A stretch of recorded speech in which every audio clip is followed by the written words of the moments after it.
Do you agree with me when I say that the majority of individuals living on First Nations reserves are living in poverty? I would agree with that statement and also add to it that not 100% of First Nations people on 100% of the First Nations are living in poverty. There's many different variables that impact the level of income and the level of poverty in each First Nation.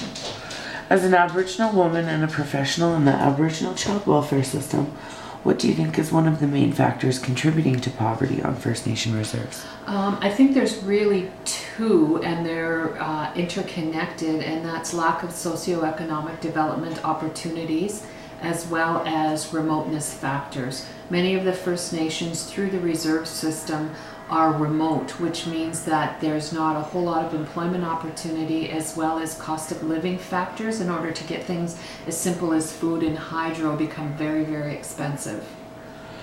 What are some things that could be done to help diminish poverty in these areas? Well, if we look at things from a micro, meso, and macro level, socioeconomic development opportunities such as maybe the mining industry is starting that in some areas. Also looking at social policy change. The reserve system itself is keeps the First Nations in poverty as well. Okay, do you think the government has done everything they're able to do to help the members of First Nation communities? Absolutely not. The whole system, the colonial system, the way it's set up right now is very oppressive to First Nations. There's lack of parity when we look at, let's use child welfare as an example.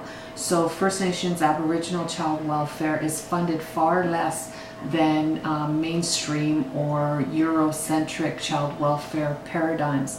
Also, and in case in point in that is the capital lawsuit with the First Nations Caring Society through Cindy Blackstock, who just won the vote to get it heard before the Human Rights Commission that demonstrates lack of parity.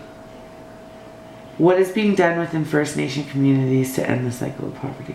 I think First Nations communities themselves are becoming more proactive. They have been very proactive, but more so proactive in their cultural revitalization as a methodology of wellness and to improve their living conditions. Sometimes if you look at theories of decolonization, which I think it's important as early childhood educators working with First Nations children to really foster that cultural identity, and that's where it'll start.